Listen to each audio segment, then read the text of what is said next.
Hello friends, welcome back to our channel. If your Toyota Hilux 2020 parking sensors are not working properly, like no beeping sound, constant warning tone, or inaccurate distance detection, it can be frustrating and even affect safety while parking.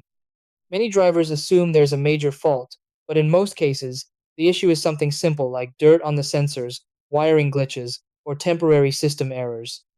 Since these sensors rely on clear signals and proper connections, even small obstructions can cause problems. The best thing is that with a few quick checks, you can troubleshoot and often fix the issue without needing a mechanic. Try these. 1. Clean the parking sensors on the bumper to remove dirt or water. 2. Inspect sensors for damage, cracks, or loose fitting. 3. Turn the ignition on and check if the beep sound activates. 4. Check for loose wiring or connection issues. 5. Restart the vehicle to reset the sensor system. 6. Scan for error codes or visit service if the issue persists.